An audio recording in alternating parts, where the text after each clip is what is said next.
Tony, what's going on, brother? Hey, Howard. Hey, Ed. How are you? Ed's, I got him going on that OGC stock, and we're going to find out what he thinks about it after. But first, welcome to the show again. As always, great to have you here. Thanks for the pre-show chat. You said there was some minor technical damage seen in many of the tier one, I should say, and mid-major cannabis stocks. Talk to us about that. Yeah, in the sector today, you're starting to see erosion in some of the bigger names, actually right across the board, really. But I would characterize it more as a possible trend change on the hourly chart. I wouldn't characterize it as major technical damage, which would be, roughly speaking, in a lot of these names, a breach of the February low on volume. We're still quite a ways away from that in most names, but you are definitely seeing some correlation with the market weakness brought about by some of the things going on with the ECB, and it looks like they're going to reissue bank loans and stimulus. So nothing to worry about there. Both the U.S. marijuana index and HMMJ couldn't get past the February highs. You say that it's rebalancing and seasonality may be coming into play. Talk to us a little bit about that. Yeah, of course, a lot of the trading and the action in the cannabis space and really any industry is very technically based. So, picture it as benchmarks that if prices can't get by in convincing fashion, then you're going to have, sellers come in and take profits with the recent run. And I think you're seeing that in HMMJ. I noted this yesterday when we spoke, Howard, that prices broke through the floor after, ticking up about 20-30 cents, but the volume wasn't really there. It came back down, breached the February lows, and then you're seeing, the weakness in the market and that sort of pile-on selling since it couldn't, attain that benchmark and really get past the February highs. So same thing happened on the U.S. Marijuana index, represented by most of the MSOs down south. This erosion at that high, it couldn't get through in convincing fashion, and then the weakness in the broad market has sort of cemented that, and I think you're seeing people take profits here.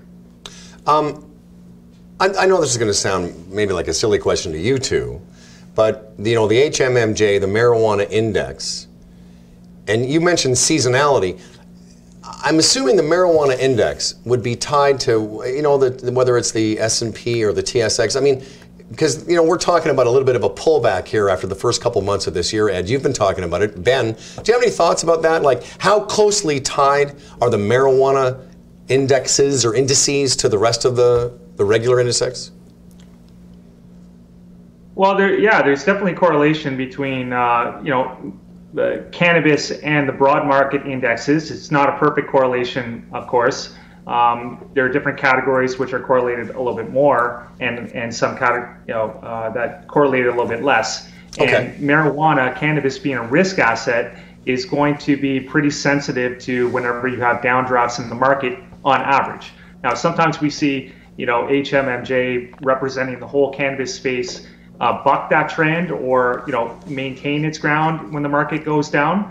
But on a really weak day today, it's definitely, following its cues and decreasing in price. And like I said, when it couldn't break the February high, after it did so by about 30 cents, but the volume didn't come in, and then it broke through that floor again at the February high. I think with the broad market weakness, people decided to take profits here from a market that was up, 65% over, 10 weeks or so. Cool. ECB providing a fresh round of monetary stimulus to Eurozone banks in an effort to help struggling GDP growth. Talk to us a little bit about that. Yeah, we spoke a little bit about this yesterday, Howard. It's the theme that the world economies are basically rolling over for the most part. You see, last month it was reported that China is growing at the slowest rate in 30 years. India is slowing down, although it's still 6.5%, still robust. That is decelerating the most in a decade or so, I think. Canada, of course, has been weak. And the Eurozone is now, I think they're only forecasting 0.6 or 1.1% growth after forecasting 2% GDP growth in June. So basically the banks, the ECB just stopped their quantitative easing program to provide stimulus to the banks. They wanted to, have the economies, wean off that and sort of take the reins by themselves. But obviously, they're unable to do so. So the ECB is stepping in. They're going to provide loans to the banks for long-term loans and to try to stimulate the economy because growth is really bad. So it's just another benchmark to show that world economies are sort of rolling over, and there's a lot of weak data coming out, and people, that's not usually very favorable to the market. Ed, you've been doing this a long time. Ben, as you know, Ed's a veteran prognosticator when it comes to stock. A lot of times when markets start to slow down or stall, people talk about going to cash. Now, let me ask Ed first, is the marijuana market similar to any market where you look at it and go, maybe it's time to take some out, park my money on the sidelines? What do you say about that? We've had a big run. We've had a colossal run in a very short period of time, both in the HMMJ, which is a representative of all the marijuana stocks, and the S&P or the NASDAQ or the Dow. Look, it would be prudent at this juncture to take some money off the table. And we've now had 4 red candles in a row on the S&P. First, we haven't had that since Christmas. So we're starting to see, and today's a steeper bad day. Like it's starting to pick up steam to the downside. Yeah, that's we're going to what look at some charts here in a second too. Yeah. So you're saying, back to you, Ben, this market being, again, like any other market, what do you think about that? Are you, again, I know you don't want to recommend it, but are you starting to look and see maybe it's time to take some money out? Yeah, Howard, I think there's a couple ways to look at this. I think it doesn't have to be an all or nothing situation if you're an investor. There's nothing to preclude investors to, say, taking a portion of their risk capital for long-term holds and then buying on these pullbacks for a long-term investing horizon, which is probably what I would do. And then you might have another portion of your risk capital, which is more short-term oriented, where if your chosen stock goes up 50% over 10 weeks, it's really hard not to take those profits off the table. I mean, those are big runs. So, some of these stocks have run 200, 250%, Canopy Rivers, and there are others, Chiron Life Sciences. So, if you're an investor, probably a smart way to play it is to have some of your risk capital in short-term oriented, where you're going to take those big gains after, if you manage some big runs, and then, take advantage of the weakness, which could be more protracted, say a year and a half, 2 years, taking that long-term view and just adding to weakness. Don't overcapitalize yourself, risk margin calls, and just, take advantage of this weakness and buy for the long term with a, say, 3 to 5 year horizon.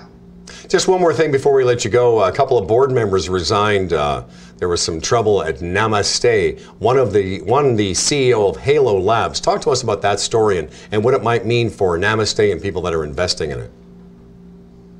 Yeah, this news flow is pretty tough. I mean, you had the auditors resigned on February 19th, and that news came out yesterday, and it showed some irregularities in some of their international operations. Of course, you had the whole Sean Dollinger, resignation as CEO recently, and even before that, last year, you had the sexy nurse parties in Montreal, and you had Tilray cancel their agreement with Namaste as a result. So the news cycle has been tremendously bad for this company over a long period of time. The way I view it is I think the news cycle is really so bad. Of course, with today's news, you have the resignation of 2 key board members that you really have to, if you're an investor looking at, if you like the company, you like their assets, you really have to wait until the smoke clears here. I wouldn't be rushing into this stock currently until there's sort of an operational and ideological direction with new board members and such. So you could probably afford to wait and just sort of bide your time until the smoke clears. Probably the most prudent choice here, I think. Well, I really appreciate the pre-show discussion today, and as always, it's great to have your insights as we get the get the day underway. In about 36 minutes, the markets will close, and we'll see. I know you'll be watching it, and I look forward to talking to you again tomorrow.